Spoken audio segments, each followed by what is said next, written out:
بسم اللہ الرحمن الرحیم۔ ساری تعریف اللہ کے لیے، درود و سلام محمد و آل محمد پر۔ میں ہوں شیخ محسن رضا اور آپ دیکھ رہے ہیں AHKN انجمن حسینیہ کا یوٹیوب چینل۔ ناظرین کرام، ہماری ہمیشہ یہی کوشش رہتی ہے کہ انجمن حسینیہ سے تعلق رکھنے والی بہترین وہ شخصیات جنہوں نے خدمت کے ذریعے اپنا مقام لوگوں کے دلوں میں پیدا کیا ہے، ان کا تعارف، ان کا ایک انٹروڈکشن جو ہے وہ آپ تک پہنچایا جاتا رہے، تاکہ آپ ان تمام شخصیات سے باخبر رہیں جو انجمن حسینیہ کے ساتھ جڑی ہوئی ہیں اور اپنی بہترین خدمات انجمن حسینیہ کے لیے حقوق العباد کے طور پر پیش کر رہی ہیں۔ ناظرین کرام، انجمن حسینیہ کی 117 سالہ تاریخ ایسے بہت سے لوگوں سے مزین ہے جنہوں نے اپنی زندگیاں حقوق العباد کی ادائیگی کے لیے صرف کیں۔ ہماری انتہائی خوش قسمتی ہے کہ یہ محسنین قوم ہمارے درمیان موجود بھی ہیں اور کچھ اس دنیا سے رخصت ہو چکے ہیں۔ وہ محسنین قوم جو اس وقت موجود ہیں، ان میں ایک ایسا بہترین نام جو آج ہمارے درمیان موجود ہیں، ایک شخصیت، ایک تعارف کے حوالے سے میں آج چند باتیں انشاءاللہ ان سے کروں گا۔ ان کی شخصیت کسی تعارف کی محتاج نہیں ہے۔ گزشتہ 3 دہائیوں سے زیادہ سے وہ انجمن حسینیہ کے ساتھ جو ہے وہ منسلک ہیں، اور شعبہ ان کا ایسا ہے کہ جس کو ہم تعلیم و تربیت کا شعبہ کہہ سکتے ہیں۔ تربیت وہ جو دنیا کی بھی ہے، تربیت وہ جو آخرت کے اعمال کے حوالے سے بھی ہے۔ یہ عظیم ترین شخصیت ہماری خوش قسمتی ہے، آج ہمارے درمیان AHKN اسٹوڈیوز میں موجود ہیں۔ آئیے آج میں آپ کا ان سے تعارف کرواتا ہوں۔ ایک شخصیت ایک تعارف میں آج ہمارے مہمان ہیں جناب فرمان نجفی۔ السلام علیکم۔ وعلیکم السلام۔ قبلہ، انجمن حسینیہ کی تاریخ یقیناً 116 سال پہ محیط ہے، اور آپ گزشتہ 33 سال سے انجمن حسینیہ کے ساتھ ہیں۔ قبلہ، بہت سے ادوار آئے، بہت سا پانی پلوں کے نیچے سے گزر گیا، بہت سے ستارے ٹوٹ گئے، بہت سا وقت گزر گیا۔ قبلہ، آپ نے کس سن میں انجمن حسینیہ کو جوائن کیا، اور وہ کون سے احباب تھے جن کے ساتھ آپ نے شروع میں کام کیا؟ آپ نے ان کی خدمات کے خود آپ چشمدید گواہ رہے۔ خصوصی طور پہ میں ایک نام لوں گا جناب الحاج ظہور مونگلہ صاحب کا۔ جب ان کا دور آیا تو آپ نے اس دور میں خاص طور پہ اور آج تک 2023 تک ماشاءاللہ آپ کا سفر کیسا رہا؟ اعوذ باللہ من الشیطان اللعین الرجیم، بسم اللہ الرحمن الرحیم، الحمد للہ والصلاة علی اہلہ، اما بعد۔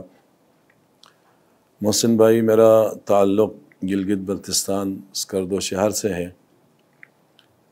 اور آج کل ایک علاقہ بہت معروف ہے سرفرنگا ہر لحاظ سے، وہاں سے میرا تعلق ہے۔ ابتدائی جو تعلیم میں نے حاصل کی، وہاں ہمارے ایک بہت بڑے عالم دین ہے علامہ محمد جو ان کا نام ہے، مرحوم ہو چکے ہیں۔ ان سے ابتدائی تعلیم حاصل کرنے کے بعد پھر میں سنہ 1972 کے اوائل میں اپنے بھائی کے ساتھ، حجۃ الاسلام مولانا غلام حسین نجفی ان کا نام ہے، ان کے ساتھ نجف اشرف گیا۔ وہاں ابتدائی تعلیم میں نے شروع کی۔ صدام کا دور تھا تو وہاں پہ میں نے 4 سال تعلیم حاصل کی۔ پھر 75 کے اواخر میں ہمیں نکالا گیا، پھر میں پاکستان آیا۔ پھر اس کے بعد ہم 76 میں آئے جامع المنتظر میں، وہاں پہ تقریباً 10 سال میں پڑھتا رہا ہوں۔ 2 سال میں استاد کی حیثیت سے تعلیم دیتا رہا ہوں۔ اس کے بعد میں قم مقدس چلا گیا، وہاں پہ 4 سال میں وہاں پہ پڑھتا رہا ہوں۔ تو کسی حد تک تعلیم حاصل کرنے کے بعد 90 میں جب تبلیغات کے لیے یہاں پہ لاہور آیا تھا تو قوم خواجگان سے میرا واسطہ پڑا۔ یہاں رمضان کے مہینے میں میں رہا، اور تبلیغات کا سلسلہ، دروس کا سلسلہ، پھر اعمال شفاء قدر وغیرہ۔ تو اس کے بعد یہ مرکز جو قوم خواجگان کا ہے، اس وقت یہ تقریباً غیر آباد تھا، اور اوپر 3ری منزل پہ ایک مسجد تھی، باقی سارا سلسلہ بند تھا۔ تو رمضان کے بعد مجھے یہاں دعوت دی گئی تو میں نے موقع غنیمت سمجھا۔ 90 کی بات ہے، مئی میں یہاں پہ منتقل ہو گیا اور تبلیغ کا سلسلہ جاری رکھا۔ قوم خواجگان کا مرکز یہی انجمن خواجگان کا امام بارگاہ خواجگان دربار امیر، جی ہاں، یہی مرکز تھا، اور یہیں پہ سارے جنازے آتے تھے، یہیں پہ سارے پروگرام ہوتے تھے، اور مجھے موقع ملتا تھا تبلیغ کا بھی، درس کا بھی اس سلسلہ وہاں پہ میں نے جاری و ساری رکھا۔ پھر 94 میں تنظیم نو ہوئی، انجمن حسینیہ خلیفہ صاحب کی وفات کے بعد۔ پھر جناب حاجی ظہور صاحب کو قوم نے صدر منتخب کیا۔ انہوں نے ماشاءاللہ تقریباً 10-12 سالوں میں بہت ترقی اور بہت ہی کامیاب شعبہ جات انہوں نے شروع کیے، اور میرے ذمے بھی کچھ انہوں نے کام لگائے تھے۔ دینیات سینٹر کا سب سے پہلا دینیات سینٹر، سب سے پہلا جو دینیات سینٹر میں نے وہاں شروع کیا، 15 لڑکیوں سے ہم نے شروع کیا، اور اس کے بعد مختلف کنوینر تبدیل ہوتے رہے، اور حاجی حشمت سمیال صاحب نے جیسے ہم نے کہا ویسے انہوں نے اس سلسلے کو آگے بڑھایا۔ تو بچیاں بھی 100 ہو گئی تھی، بچے بھی 100 ہو گئے تھے۔ پھر اس کے سلسلے کو آگے بڑھایا۔ آج ماشاءاللہ وہاں پہ حسینیہ قرأت کالج کی صورت میں وہ رواں دواں ہے، اور قرآن کا جو کی تعلیم ہے، بچوں کی تربیت تعلیم و تربیت ہے، بچیوں کے لیے بھی وہاں پہ عالمہ ہم نے مقرر کیے ہیں۔ بچوں کے لیے بھی ہم نے قاری صاحب جو اب ماشاءاللہ ایران سے آئے ہیں قرآن کے حوالے سے، افضل صاحب ڈاکٹر ہے، انہوں نے افضل ایمانی صاحب، وہ بہت اچھا سلسلہ جاری ہے۔ وہ 0 سے شروع کیا تھا، اب وہ فلاور درخت ہو گیا ہے ماشاءاللہ، وہ سلسلہ چل رہا ہے۔ اسی طرح انجمن میں باقی صرف وہاں پہ نماز ہوتی تھی اور ایک زری تھی، اس کے علاوہ کچھ نہیں تھا۔ مسجد جو تھی 3ری منزل پر تھی، وہاں پہ لوگوں کا رجحان نہیں تھا، اوپر جاتے ہوئے لوگ ڈرتے تھے۔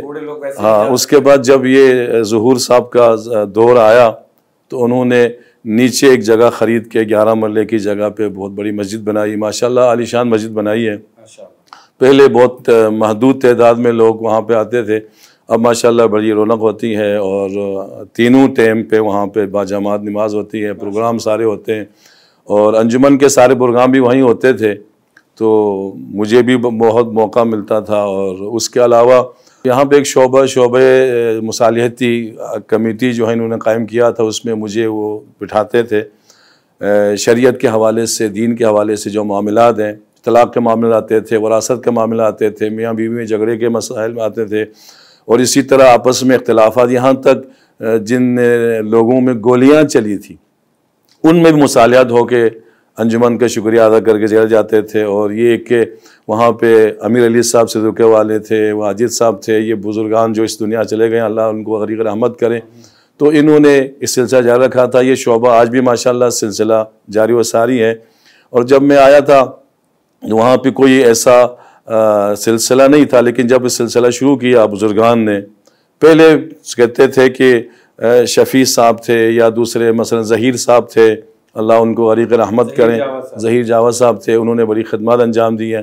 اور ان کے بعد جو بزرگان آئے ہیں ان میں مساجد جاوید صاحب ہیں، انہوں نے بڑا کام کیا ہے، اور اسی طرح حاجی ظہور صاحب ہیں، حاجی مبارک صاحب ہیں، وہ بھی صدارت پہ رہے ہیں، پہلے جنرل سیکرٹری تھے۔ ان کے بعد حاجی جون صاحب آئے، انہوں نے بھی ماشاءاللہ کام اچھا کیا، اور ان کے بعد ابھی قاضی صاحب کا دور ہے کہ انہوں نے ماشاءاللہ سب سے بڑھ کے انجمن کی جو فعالیت ہے اس کو آگے بڑھایا ہے، اور ایک کے نام پیدا کیا ہے پورے پاکستان میں، پوری دنیا میں، کہ یہ قوم جو ہے متحد ہیں، یہ قوم جو ہے بااصول ہے، یہ قوم دین میں خرچ کرنے والے ہیں، اور باقی امور خیریہ ہے، باقی سلسلے ہیں، ان میں سب سے بڑھ چڑھ کے کام کرنے والے یہ لوگ ہیں۔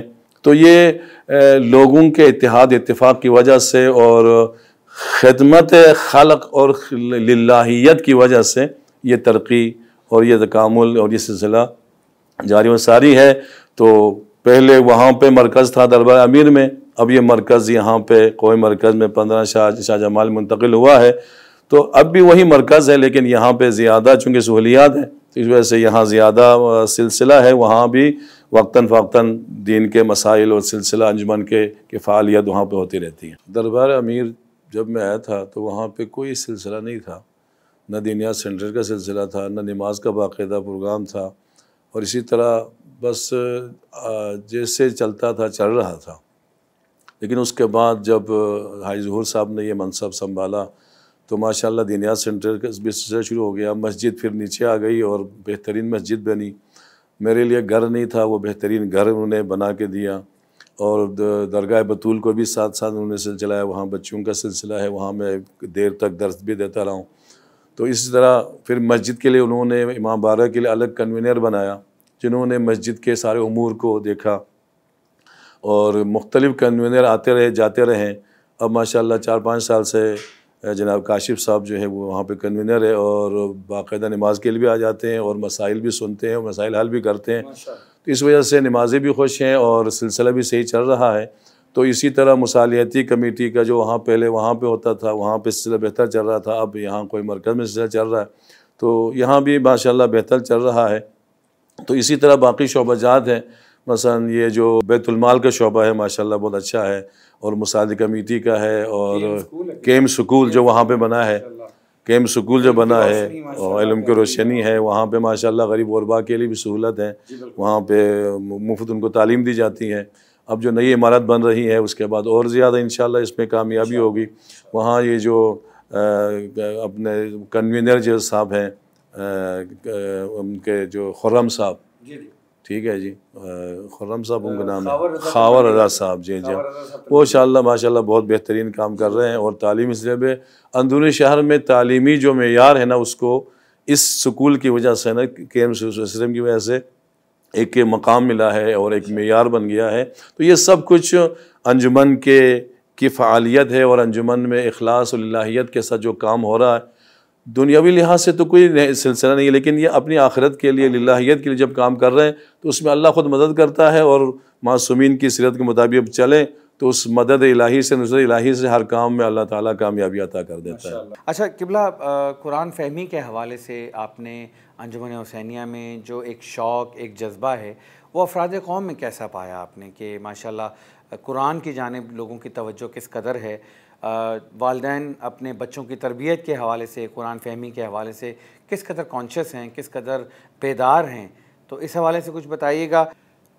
دوسرا میں آپ سے چلتے چلتے یہ ضرور پوچھنا چاہوں گا کہ ماشاءاللہ مسجد نور جہاں پہ آپیش نماز بھی ہیں، ماشاءاللہ تینوں وقت نماز ہوتی ہے، پانچوں وقت جو ہے وہ وہاں پر اذان دی جاتی ہے، نماز ہوتی ہے، تو میں آپ سے یہ پوچھنا چاہوں گا کہ مسجد نور پہلے کیا صورتحال تھی اور اب مسجد نور کی کیا سچویشن ہے، اور کتنے ماشاءاللہ نمازی اس میں نماز ادا کر سکتے ہیں؟ جی جی، اصل میں پہلے یہ سلسلہ ایسا نہیں تھا، پہلے دور میں تھا، میں نے سنا ہے وہاں سے اچھا تھا، اس کے بعد درمیان وقفہ آیا۔ اس کے بعد میں نے دیکھا کہ قرآن کے حوالے سے اور سیرت اہل بیت کے حوالے سے قوم خواجگان کا رجحان بہت بہتر ہے باقی اقوام کے نسبت، چونکہ یہ لوگ بات کو سمجھ بھی لیتی ہیں اور اس پہ عمل بھی کرتی ہیں، یہ جو قوم خواجگان ہے۔ تو یہ سب سے بڑی جو اہمیت کی بات ہے، سب سے بڑی بہتر بات ہے کہ لوگ سمجھیں اور اس پہ عمل کریں، چونکہ جب مولا علی سے جب سوال ہوتا ہے کہ تعلیم و تربیت کے بغیر تو انسان بلند نہیں ہو سکتا، تو مولا نے کہ کلمات کا خلاصہ یہ ہے، تعلیم سے مراد کیا ہے، تربیت سے مراد کیا ہے؟ تو آپ ہمیں کہ تعلیم سے مراد تعلیم القرآن ہے، قرآن کی تعلیم ہے جو انسان کو دنیا کے ساتھ ساتھ آخرت کو بھی آباد کرنے کا سبب بن جاتی ہے، اور تربیت سے مراد ہم اہل بیت کی سیرت پہ عمل کرنا ہے۔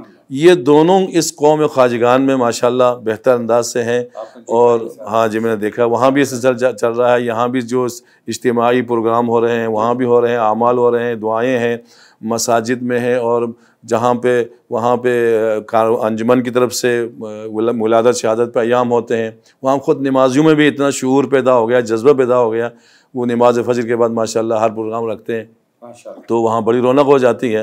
تو یہ ایک سلسلہ ہے، اس کے لیے ایک محرک کی ضرورت ہے کہ جب انجمن نے تحرک دیا، حرکت دی ہے، اور ایک آگے بڑھ کے اس کام سے شروع کریں تو لوگ خود بخود ملتے جاتے ہیں اور کاروان بنتا جاتا ہے۔ قبلہ ابھی آپ نے بات کی ماشاءاللہ مجالس و محافل کی، تو مجھے یہ بتاتے جائیے گا کہ اس وقت دربار امیر میں ماشاءاللہ محرم، سفر، ایام عزا کی جو خاص طور پہ مجالس ہوتی ہیں، یکم محرم سے لے کر 10 محرم تک، اس کے بعد 8 ربیع الاول تک، اس کا کیا سلسلہ ہے؟ ایام عزاداری کو کس طریقے سے فروغ دیا جاتا ہے وہاں پہ؟ عزاداری کے حوالے سے پہلے کا جو سلسلہ تھا نا، وہ جو میں نے دیکھا کہ وہ خوش آئین سلسلہ نہیں تھا۔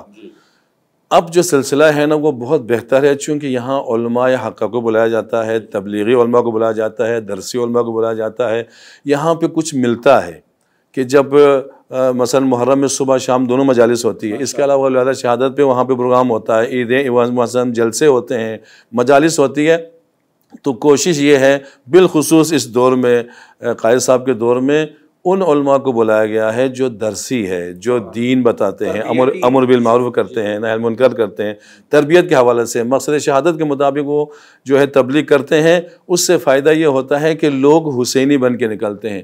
صرف وہ مولا حسین کو ماننا کافی نہیں ہے، مولا حسین کی سیرت، ان کے مقاصد کے مطابق وہ علماء حق کا جب آگاہ کرتے ہیں ان مجالس و محافل میں، اس سے ایک بہتر نتیجہ ہمارے سامنے آتا ہے، اور لوگ عزاداری کی طرف اور دین کی طرف ان کا رجحان بڑھتا جا رہا ہے اس حوالے سے۔ کاروان حج حسینیہ ہمارے ایک بیک بون ہے ماشاءاللہ۔ یہ وہ ایسا خوبصورت واجب ہے کہ جو صاحب استطاعت کے اوپر واجب ہے، اور ماشاءاللہ آپ اس کاروان کو کافی عرصے سے لیڈ کر رہے ہیں، لے کے جا رہے ہیں ساتھ اب اپنے۔ اس کاروان کے حوالے سے آپ کی کیا خدمات ہیں؟ کتنے عرصے سے آپ اس کاروان کے ساتھ منسلک ہیں؟ اور اس دوران جب سے آپ یہ کاروان لے کے جا رہے ہیں ماشاءاللہ کتنے افراد جو ہیں وہ آپ کے ساتھ منسلک رہے؟ بہت سی شخصیات آئیں، بہت سی شخصیات اس دنیا سے رخصت ہوئیں، ہر بندہ اپنے اپنے حصے کی ڈیوٹی سر انجام دے کے اس دنیا سے رخصت ہوا۔ تو میں یہ جاننا چاہوں گا کہ اس سارے سفر میں جو آج تک ہے، اور ماشاءاللہ 2023 میں بھی کاروان حج حسینیہ آپ کی قیادت میں ماشاءاللہ جا رہا ہے، تو کیا آپ کے تاثرات ہیں؟ کون کون لوگ آپ کے ساتھ رہے؟ کیسی خدمات کے کیسے جذبے رہے؟ اور کیا وہ خوبصورت یادیں ہیں جو اس دن سے لے کر جب آپ پہلا قافلہ جناب ظہور مغلا صاحب کے ساتھ ان کے گھر پہ میں موجود تھا اور ہم نے دیکھا آپ لے کے گئے، اور آج تک کے دن تک، تو کیا وہ ساری فیلنگز ہیں ذرا پہ آپ بتائیں تاکہ وہ ساری پرانی یادیں بھی تازہ ہوں، اور حج حسینیہ، کاروان حج حسینیہ کے حوالے سے لوگوں کی اویئرنیس میں اضافہ ہو، تاکہ لوگ زیادہ سے زیادہ اپنے کاروان کو ترجیح دیں اور اسی کے ساتھ جانے کو پریفر کریں اپنے ساتھ۔ جی محسن صاحب، آپ نے یہ سوال بہت اہم اور بہت اچھا سوال کیا کہ کاروان حج حسینیہ جو ہے ایک خدمت کے جذبے سے اس کو بنایا گیا۔ یہ کاروان بنایا گیا 2000 میں، سنہ 2000 میں بنایا گیا، اور اس میں جہاں انجمن انوال ہے یا حاجی ظہور صاحب کی جو ہے وہ ان کی رہنمائی تھی، باقی بزرگان کی بھی، لیکن اس میں جو بنانے میں جو کردار پیش کیا ہے وہ علی جاوید جعفری اور یہ جو سعادت متصدی صاحب، ان دونوں نے اس کو بنایا۔ مجھے اور مولانا محمد علی صاحب، اللہ ان کو شفا دے، وہ بیمار ہیں، تو ہمیں منتخب کیا۔ میرا پہلا حج تھا، تو ماشاءاللہ ہم چلے گئے، اور اللہ کے فضل سے پہلا حج ہونے کے باوجود ہمارے پاس 120-130 افراد تھے۔ آپ کے والد صاحب بھی تھے، آپ کے والدین ہمارے ساتھ تھے، تو ماشاءاللہ ایک بہت اچھا پروگرام رہا، اور مولانا محمد علی صاحب کی سرگردگی میں میں نے بہت کچھ سیکھا، اور اسی طرح تدفیز علی صاحب نے بھی وہاں پہ ہمیں درس وغیرہ دیے، تو ان کے ساتھ بھی ہم نے آگے کچھ سیکھا۔ تو یہ سال بہت اچھا رہا، بہت کامیاب رہا، بلتستان سے بھی حاجی آئے ہوئے تھے۔ اس کے بعد پھر دوسرے سال سے نا یہ جو ارشد پٹواری صاحب نے سنبھالی، اس کی قیادت سنبھالی، ان کے حوالے کر دیا۔ انہوں نے بھی ماشاءاللہ 5 سال بہترین انداز سے چلایا، اور قوم خواجگان اور دوسرے افراد اس میں شرکت کرتے رہے، اور اس کے بعد 5 سال کے بعد ان کی طبیعت ناساز ہو گئی، کچھ قلبی بیماری کا مسئلہ تھا، تو پھر خادم جعفری صاحب کے ذمے لگایا، اور حاجی ارشد وان والے کو کنوینئر بنایا اس دور سے۔ یہ 5 کی بات کر رہا ہوں، وہاں سے کنوینئر بنایا، جی 2005 سے آج بھی تک ماشاءاللہ وہ کنوینئر ہے، لیکن ارشد پٹواری صاحب نے بہتر انداز سے چلایا، اور 5 تک وہ چلاتے رہے، 2005 تک۔ اس کے بعد خادم صاحب نے یہ سنبھالا، انہوں نے بہت اچھے انداز سے خدمات انجام دی ہے، اللہ ان کو غریق رحمت کرے۔ آخر 2 سالوں میں وہ ویل چیئر پہ جاتے تھے، اس کے باوجود وہ خدمات انجام دیتے تھے۔ پھر انجمن نے ان کی خدمات کا اعتراف کر کے ان کو شیلڈ دیا، اور اس کے بعد ان کو فارغ یا آرام کے لیے کہا گیا۔ پھر جو مکمل جو ہے نا وہ باقر کے ذمے آیا، باقر جو اپنے ارشد صاحب کا بانجا ہے، اس کے بعد ابھی سلمان کر رہا ہے، لیکن کنوینرشپ جو ہے نا وہ ابھی ارشد صاحب کے پاس ہے۔ یہ تو ایک تھوڑی سی تاریخ ہے اس کی۔ اور 2000 سے میں متواتر جا رہا ہوں، عمرہ بھی ہو تو میں بھی جاتا ہوں، اور حج پہ بھی انشاءاللہ اس سال بھی ہم جا رہے ہیں۔ 2 سال صرف کرونے میں ہم نہیں جا سکے۔ اس کاروان کی خصوصیت یہ ہے کہ ہمیں اشتہار دینا نہیں پڑتا، پبلسٹی کی ضرورت نہیں ہوتی۔ کیوں؟ اس لیے کہ اس میں جتنے افراد جاتے ہیں خدمت کے لیے جاتے ہیں۔ یہ خدمت، حاجیوں کی خدمت کرنا مولا سجاد کی سیرت ہے، اور ہم یہاں پہ بتا دیتے ہیں اس کے مطابق اس قدر خدمت کرتے ہیں، اس قدر حاجیوں کی سہولت کے لیے کام کرتے ہیں یہ جوانان اور بزرگان بھی اس کی وجہ سے لوگوں کی طرف رجحان زیادہ ہے۔ اور اس کاروان کی خاصیت یہ ہے کہ ہم نے اس کے دو حصے کیے ہوئے ہیں، ایک مالی اور انتظامی امور ہیں اور ایک دینی امور ہے۔ دینی امور کو میں سنبھالتا ہوں، اس میں کسی کی مداخلت نہیں ہوتی، اور جو مالی اور انتظامی امور ہیں وہ حاجی ارشد صاحب وغیرہ، سلمان ہے یا باقر ہے یا مثلا دوسرے ہیں، وہ سنبھال لیتے ہیں۔ ابھی ماشاءاللہ غلام آباد مٹھو بھی ہے، معین بھی ہے، شاہد جمال بھی ہے، اور اس طرح مجاہد قلوی صاحب ہے، یہ بہتر انداز سے اس کو مینیج کر رہے ہیں۔ تو ان کے معاملات میں ہم مداخلت نہیں کرتے، یہ اس وجہ سے یہ کامیاب ہے، چونکہ ہمارا مالی لحاظ سے کسی سے میں مداخلت نہیں ہے، ہمارا صرف دینی امور ہے، باقی اعمال وغیرہ ہیں۔ تو ہم چاہتے ہیں کہ بہتر سے بہتر اعمال ہو، بہتر سے بہتر جو ہے نا کہ دعائیں ہو یا پروگرام ہو، دعائے کمیل ہو۔ ہم حرم میں دعائے کمیل پڑھتے ہیں، اسی طرح مسجد نبوی میں اس سال ہم نے پہلی مرتبہ دعائے کمیل پڑھی، وہاں بھی ہمیں اجازت مل گئی، تو اسی طرح زیارت وغیرہ مکمل کر لیتے ہیں۔ اور اس کاروان کی خاص اہمیت یہ ہے کہ یہ خدمت کی بنیاد پر یہ کاروان بنایا گیا۔ اس کی یہ ہے کہ ہم جتنا ہو سکتے ہیں حاجیوں کی خدمت کرتے ہیں، خرچ کرتے ہیں، اس کے بعد جو بچ جائے وہ حاجیوں کو واپس کر دیتے ہیں، وہ بتا دیتے ہیں کہ کاروان کے لیے ہم نے تھوڑا سا مثلا رکھ لیا ہے، آپ کی اجازت سے، باقی واپس کر دیتے ہیں، تو لوگوں کا اعتماد بڑھتا ہے۔ یہاں اس کا مطلب یہ کاروبار نہیں ہے، بلکہ یہ خدمت کی وجہ سے ہے، اور اس کی خدمت کی بنیاد حاجی ظہور صاحب نے رکھی ہے۔ 5 سال تک حاجی ظہور صاحب نے مجھے اپنی طرف سے بھیجتے رہے، حضور سے بھیجتے رہے۔ اس کے بعد اب کاروان جو ہے نا میرا خرچہ برداشت کرتا ہے، کاروان جو ہے کھڑا ہو گیا، ابھی مثلا دفتر بھی لیں گے، باقی سلسلہ بھی بہتر انداز چل رہا ہے۔ تو یہ ایک خدمت کا جذبہ ہے، اور سب سے بڑی جو عبادت اس لیے ہے کہ یہ مولا سجاد کی سنت ہے۔ اس سنت پہ جو عمل کرے اور اس سنت کے مطابق چلے، وہ مولا کے حقیقی پیروکار بن جاتا ہے۔ اور یہ پیروکاری کا جو سلسلہ ہے کاروان حج حسینیہ سے ہمیں یہ سلسلہ مل جاتا ہے، اور خدمت کا موقع بھی ہمیں حاصل ہو جاتا ہے، اور یہ ماشاءاللہ بہتر انداز سے چل رہا ہے اور چلتا رہے گا انشاءاللہ۔ 103 افراد کا کوٹا میں ملا ہے، تو ہم انشاءاللہ 8 جون کو ہم روانہ ہو رہے ہیں۔ قبلہ یقیناً آج کی آپ کی گفتگو بہت ہی ہمارے لیے مشعل راہ ہے۔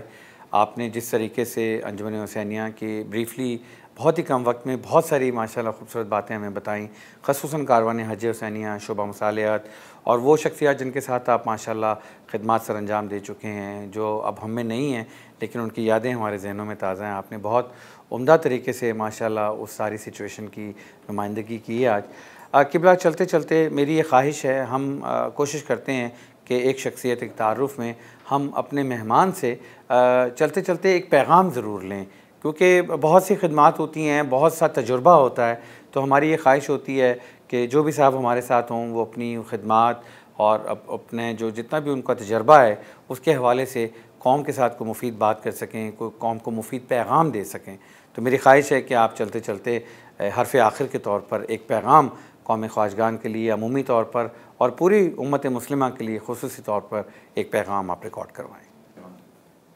قوم کے ساتھ تو مجھے 23 سال ہو گئے کہ میں 33 سال ہو گئے میں قوم خواجگان کے ساتھ ہوں۔ ایک جگہ پہ مجھے دعوت آئی، 2 جگہوں سے آئی، تو ایک جگہ پہ میں نے وہاں قوم خواجگان کے بھی لوگ تھے، دعوت آئی اور بہتر سہولیات دینا چاہتے تھے۔ وہاں پہ میں نے جملہ کہا، میں اس لیے نہیں جاؤں گا چونکہ نہ مجھے ان سے شکایت ہے، نہ ان کو مجھ سے شکایت ہے، اور جو علماء اور دین کی خدمت جذبہ رکھنے والی جو قوم ہے وہ قوم خواجگان ہے۔ اس وجہ سے کچھ بھی نہ ملے، میرا جذبہ یہ ہے کہ میں ان میں جا کے خدمت کروں تاکہ یہ جو للہیت اخلاص ہے اس میں اضافہ ہو جائے۔ اس کے لیے ضروری ہے قوموں کی ترقی میں سب سے اہم چیز کیا ہے؟ اتحاد اتفاق ہے، ہم آہنگی ہے۔ اس کے لیے ضروری ہے کہ معصومین فرماتے ہیں کہ اگر 2 افراد بھی جا رہے ہو نا سفر میں، ایک کو امیر بنائیں، اس کے مطابق چلے تو سفر صحیح رہے گا۔ اگر ہر ایک اپنا ذہن لڑائے گا تو پھر وہ سفر کیا ہوگا؟ خطرے کا باعث بن جائے گا۔ اسی طرح یہ ایک سفر دینی سفر ہے، قوم کا سفر ہے، ترقی کا سفر ہے۔ اس میں بھی چاہیے کہ سب متحد ہو کر جس کو آپ نے اپنا رہبر چنا ہے، اپنا سر چنا ہے، اس کی ہدایت کے مطابق، علماء کی ہدایت کے مطابق آپ آگے بڑھیں گے، اختلافات کو چھوڑیں گے۔ اگر آپس میں اختلافات تو ہو سکتے ہیں، ذاتی اختلاف ہو سکتے ہیں، اس کو قومیات میں لانا یہ سب سے بڑی غلطی ہے۔ اپنے اختلافات کو اپنی جگہ پر رکھ لیں، بلکہ اختلافات ختم کریں۔ سب سے اہم چیز یہ ہے کہ انسان اختلافات رکھنے کے باوجود دین کے لیے کام کرے، اختلافات رکھنے کے باوجود کوئی اچھا کام کرے، اس سے تعاون کرے، تب انسان آگے بڑھ سکتا ہے۔ تو اس لیے میری ایک گزارش یہ ہے پوری قوم سے کہ کاظم صاحب کی سربراہی میں، سرپرستی میں، اصلاحات میں سب متحد ہو کر آگے بڑھیں گے۔ جو یہ ترقی تھوڑی ہے، ابھی اور ترقی آپ نے حاصل کرنا ہے، ابھی آگے بڑھنا ہے۔ ابھی آپ نے پوری جو نئی نسل ہے ان کو بھی آگے بڑھ کے اپنا رہنما بنانا ہے، راہبر بنانا ہے۔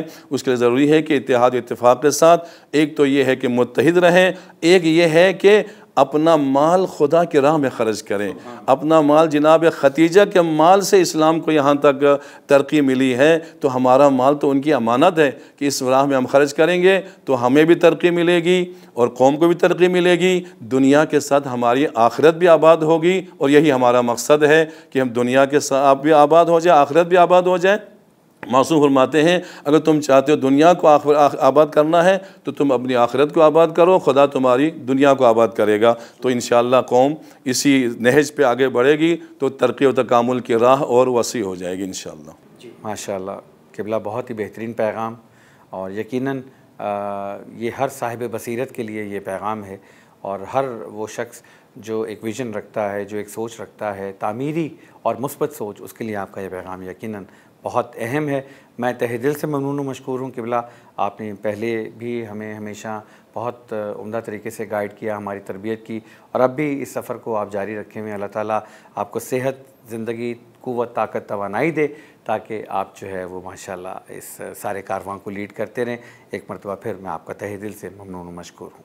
آج انتہائی عمدہ طریقے سے کاروان حج حسینیہ اور دیگر انجمن حسینیہ، خصوصاً دربار امیر کے حوالے سے بہت خوبصورت گفتگو کی جناب فرمان نجفی صاحب نے۔ خدا کرے کہ یہ خوبصورت باتیں تربیت کے حوالے سے خاص طور پہ جو فرمان نجفی صاحب نے کی ہیں وہ ہماری سماعتوں کے ذریعے ہمارے اذہانوں قلوب میں منتقل ہو جائیں، اور ہم صحیح معنوں میں شیعان حیدر کرار بنیں، یعنی صرف نام کے شیعہ نہ ہوں بلکہ سیرت و کردار سے خود کو امیر المومنین علی ابن ابی طالب علیہ السلام کے شیعان میں شمار فرمائیں۔ میں چلتے چلتے آپ سب کا بھی بہت شکر گزار ہوں، اور ایک دفعہ آپ سب سے یہ گزارش کر رہا ہوں کہ جنہوں نے ہمارا یوٹیوب چینل ابھی تک سبسکرائب نہیں کیا وہ HKN کو سبسکرائب کریں، ہماری تازہ ترین ویڈیو سے ہمیشہ باخبر رہیں۔ ہماری کوشش یہ ہوتی ہے کہ ہم بہترین پیغام انجمن حسینیہ کے پلیٹ فارم سے بہترین شخصیات کے ذریعے آپ تک پہنچاتے رہیں تاکہ خدمت کا یہ سلسلہ جاری و ساری رہے۔ میں ہوں شیخ محسن رضا، اس وقت آپ سے اجازت چاہ رہا ہوں، اجازت دیجیے، خدا حافظ۔